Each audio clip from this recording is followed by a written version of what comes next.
Capital News tonight.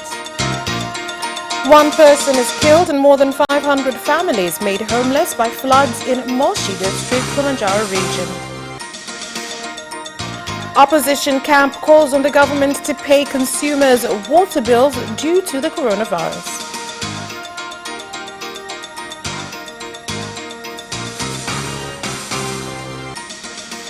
And in sports, Tanzania Professional Boxing Commission has asked on promoters who want to organize fights behind closed doors to submit their requests to the relevant authorities.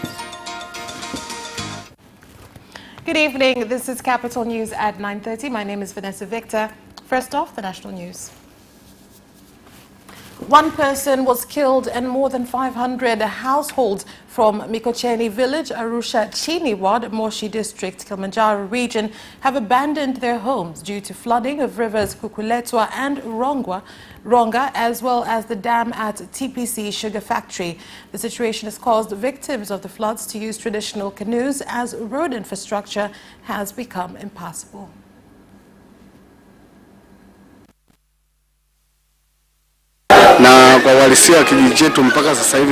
The residents of Mikocheni are calling for support at this time. We urge our government and even our fellow Tanzanians to help us with protective things against coronavirus like sanitizers, masks, and something must be done to reduce social gathering. People are packed here without any food provided to them. May the government please hear us, because once the disease erupts, it means that the whole village will be kept in a quarantine.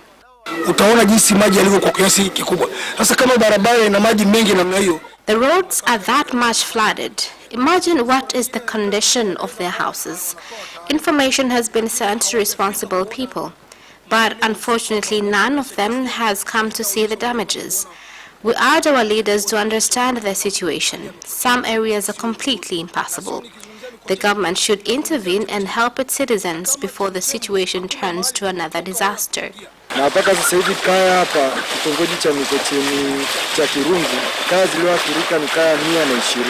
In Kirungu ward, more than 120 households have been damaged. In Mikocheni A ward, 294 households have also been affected, while in Mikocheni B, 30 houses have been affected by floods, and Mezani 11 houses. Generally, between 400 to 500 residents have been badly affected by the floods. This is a road that has turned into a river.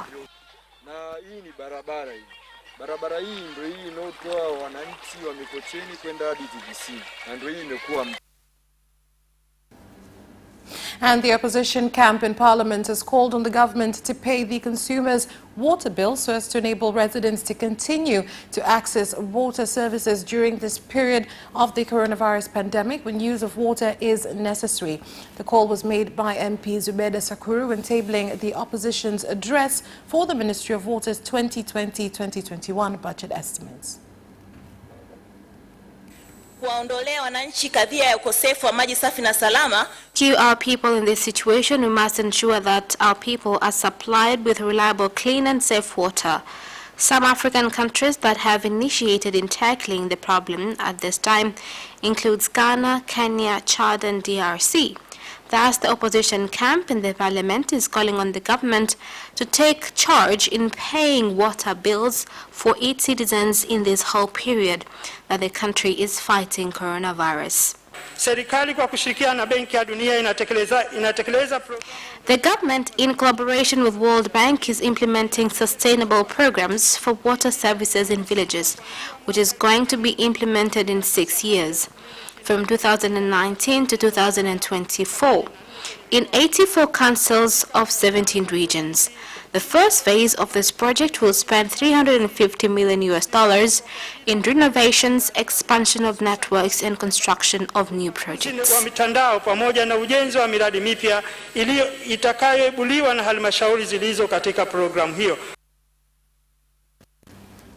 The government in Mtwara region has said the burial of the district commissioner of Mtwara, Mada, who died this morning after being admitted in hospital a few days ago, will be overseen by the government in the region with no more than 10 people allowed to be present.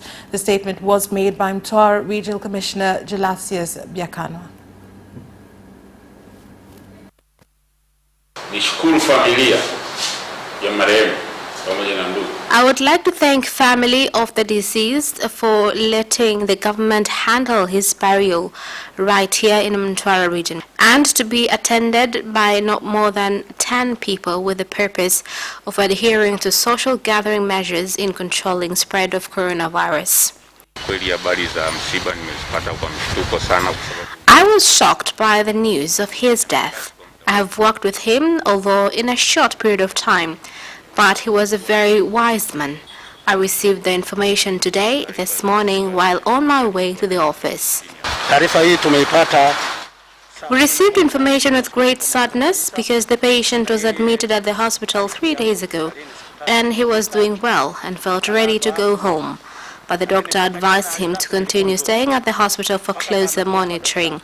Later on in the evening, his condition changed and died at night. The second Vice President of Zanzibar, Ambassador Saif Ali Idi, has said the time has come when every member of the society has to wear face masks in order to avoid the spread of the coronavirus. Ambassador Saif Ali Idi made the statement when receiving a donation of equipment to be used in the fight against COVID.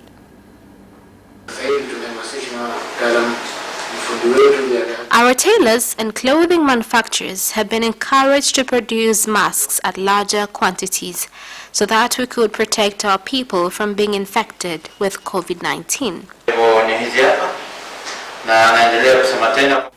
We are together with the government and ready to offer any kind of support whenever is needed. 15 families from Rungwa Street in Panda Municipal in Katavi region have become homeless after their houses were destroyed by heavy rain. The residents have called on the government to provide them with support.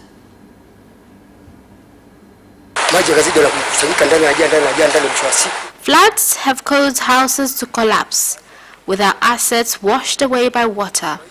Till right now, I am confused. I don't know what to do. I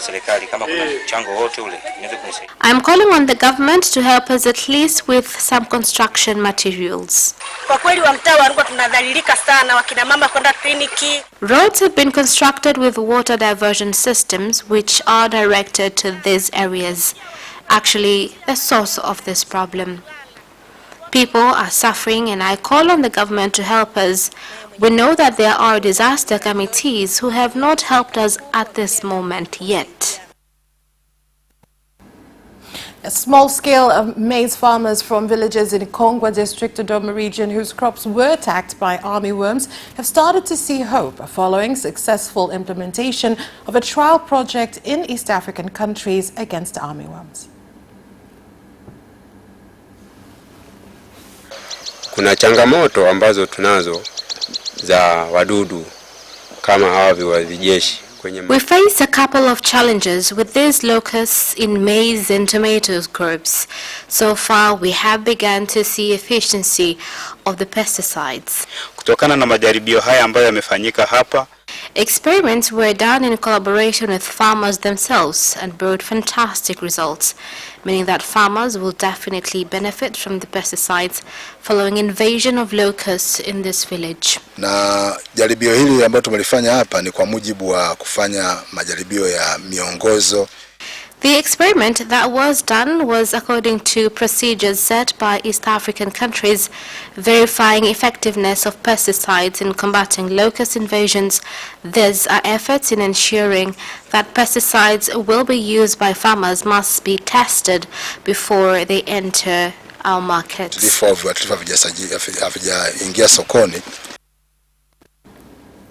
The Minister of Health, Community Development, Children, the Elderly And the elderly Umi Mwalimu has received a donation of 1,250 liters of hand sanitizer to be used against the coronavirus from Serengeti Breweries Limited, saying the fight against the virus needs concentrated efforts.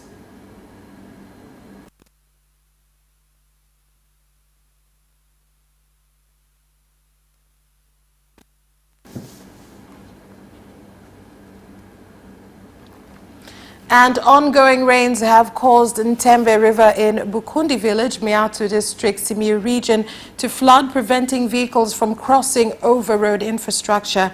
Groups of youth have used the opportunity to charge between 3,000 and 5,000 shillings to carry people and motorcycles across the river.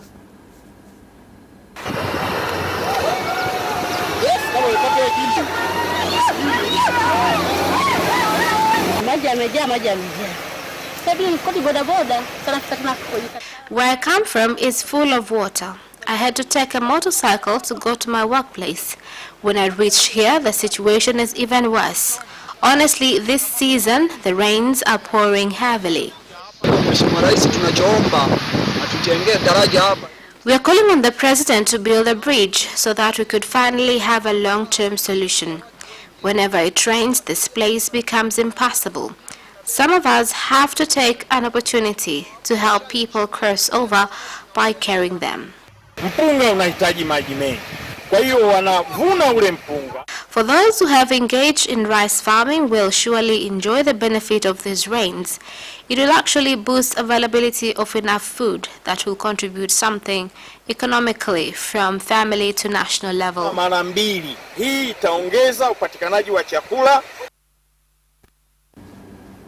That's all for national news. International news is next.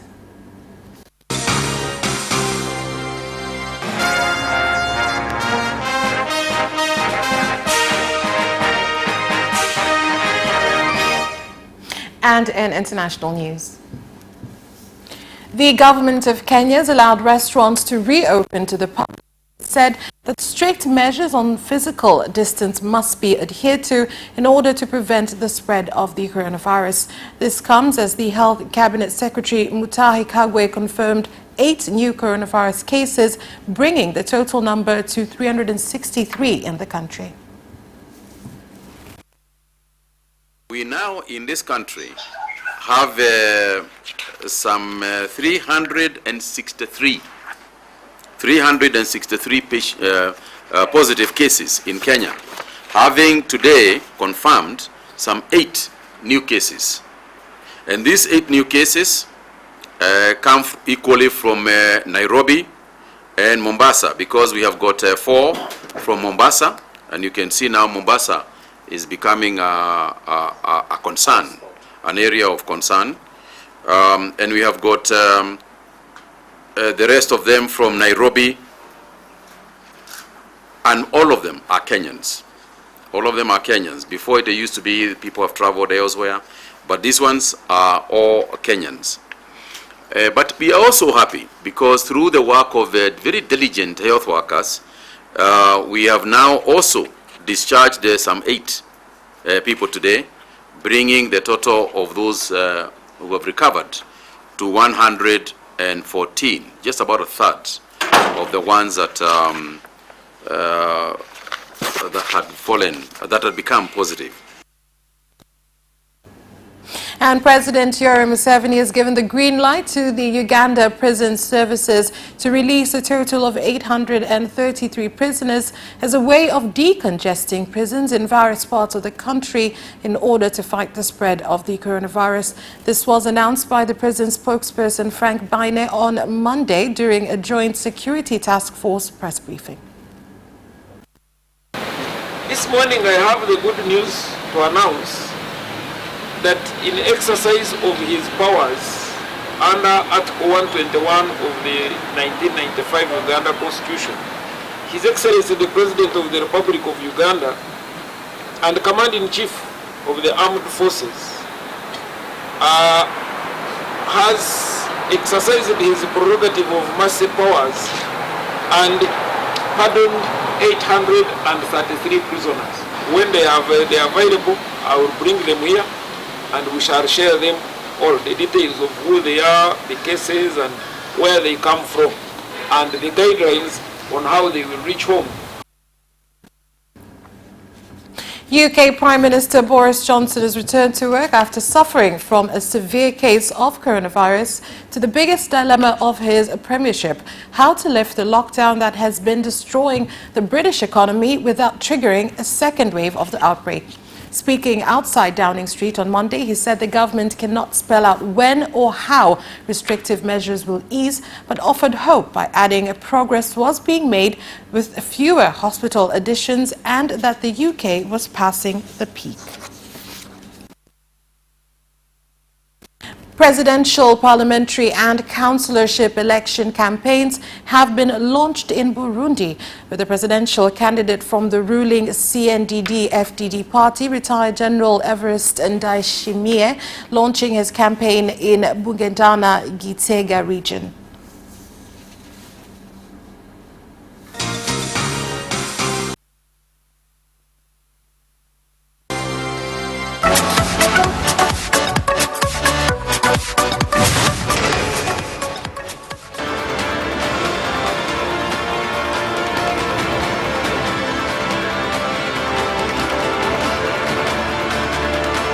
Watch Business Edition as we talk to business leaders and experts in sectors that are transforming Tanzania's economy. We believe that the driver is the customer. To change the mindset of traditional HR to the digitalization. Make sure that everybody can get some access to financial services. And once we understand the vision of our leaders, we then need to be behind them and help them in achieving that vision. Business have involved mercantile operations, trade guilds, or shared agricultural production, infrastructure, construction, financial sectors, tourism, and mining. Business Edition on Friday at 8:15 p.m.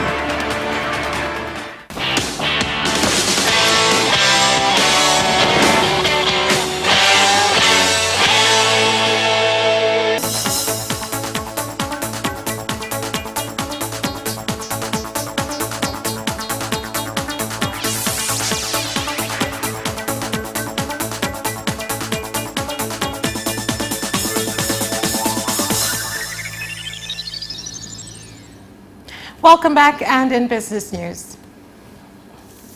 The Minister of Industry and Trade, Innocent Bashudra, has directed companies which have applied for permits to be allowed to manufacture face masks to support efforts aimed at fighting the coronavirus to ensure they sell the masks at affordable prices. Kwenye hili swala la barakoa, kwanza nitoe onyo. On this issue of masks, I would first like to give a warning to opportunist companies. There are NGOs that were coming to ministries asking for permits to construct these masks. But after receiving the permit, these companies that call themselves NGOs sell these masks from 2,500 to 5,000 shillings. I will not mention this NGO's name, but they know themselves. From tomorrow, I do not want to see them use the excuse of helping Tanzanians to make a profit. I commend Sunflag. When I went there, I found out that they were selling this mask for around 800 shillings. Our CEO said that initially he will make 10,000 pieces and give them to the government, because in these few days masks have been treated like a scarce commodity, which led to price hikes. So we have decided to go with this route first.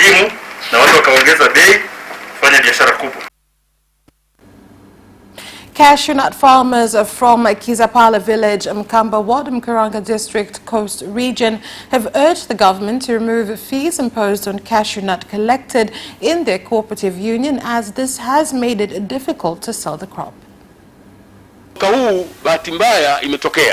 Unfortunately, this year it has happened, and the government needs to support farmers and even pay them some compensation if possible, because they have been consistent farmers for many years. Nilikuwa naomba serikali mtafute angalau wanunuzi We ask the government to at least find us buyers for 500 to 800 will be enough for us so that we can let go of this load. Small traders at Bukoba Central Market have expressed concern on fines imposed by officers from the National Management Environment Council in Bukoba Municipal, Kagera region for using packaging materials which they claim have not been banned.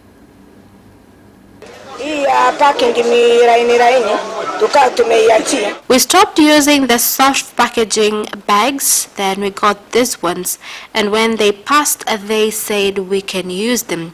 Not even a month has passed and they have told us when they came back they do not want to find them on our tables. What do they want us to do? The more surprising thing is they tell us when the name of a product has been put on this bag, then only that product should be put in it. Give us the required bags that we can afford so we can conduct our businesses without harassment.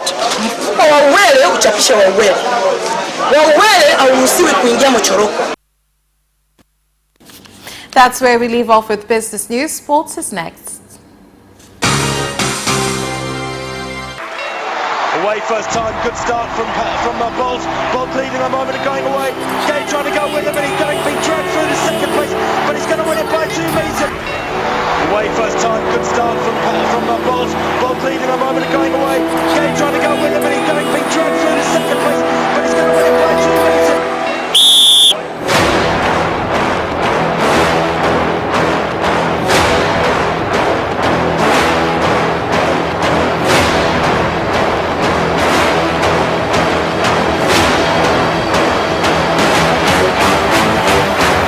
Opposition, Joaquinho, he did lose to Lynn.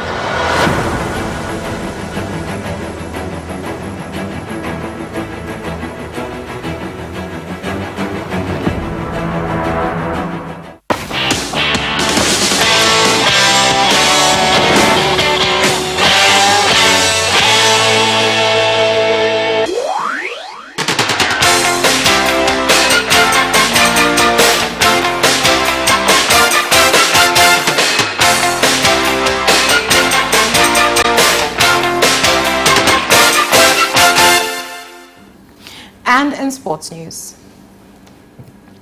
Tanzania Professional Boxing Commission has called on promoters who want to organize fights behind closed doors to submit their requests to the proper authorities, including the Ministry of Sports.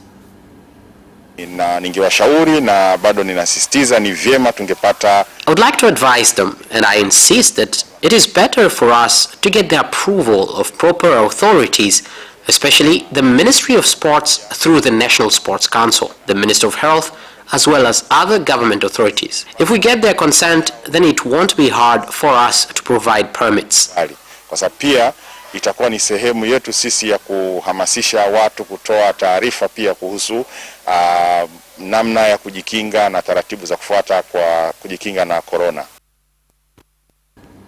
And members of jogging clubs in Dar es Salaam have been directed to follow instructions from health professionals requiring them to avoid running in groups and instead to do individual training in order to prevent the spread of the coronavirus. We are trying to make sure our members of jogging clubs in our district continue to cooperate with the government. When the virus is no longer as lethal, then we can go back to a sport through jogging clubs. We have more than 100 groups. Everton are set to fine Moise Kean a 2-week salary around £160,000 with senior executives at the club appalled that the Italian forward held a party at his house in direct defiance of coronavirus lockdown restrictions. Here is the story. Was filmed enjoying himself at the gathering despite the government guidance that people should stay at home and not meet friends or family beyond those in their own household. It is understood Everton will seek to take the strongest possible action against Kean once a club investigation is completed. The maximum sanction available is the deduction of a fortnight's wages. Everton may also ask him to issue an apology in addition to any further potential action. Arsenal's players will be allowed to work at the club's London Colney training ground from Monday in a partial reopening that marks a cautious step towards normality amid the COVID-19 shutdown. Return comes with a number of caveats and will not involve group training session. Arsenal decided to act after a week in which Granit Xhaka, David Luiz, Nicolas Pepe and Alexandre Lacazette were all reminded of their social distancing responsibilities, with all bar the latter being photographed training or playing in North London parks. The squad will now be able to operate, albeit to strict guidelines in the usual workplace with a sharply decreased risk of flouting government regulations. And teams will be able to make up to 5 substitutions under a FIFA proposal to help players cope with fixture congestion amid the coronavirus pandemic. Here are more details. The substitutions will be allowed in a maximum of 3 in-play slots and at halftime to avoid unnecessary stoppages, but are being proposed in recognition of the long layoff and anticipated high volume of matches if and when games resume. The FIFA proposal is subject to the approval of the game's law-making body, the International Football Association Board, and competitions such as the Premier League could then decide whether to implement it. The temporary dispensation will apply to competitions due to be completed or to start in 2020 or 2021. It will also cover national team matches up to and including 31st of December 2021. And that sports item ends our news bulletin. My name is Vanessa Victor. Thank you for watching. Have a good night and stay safe.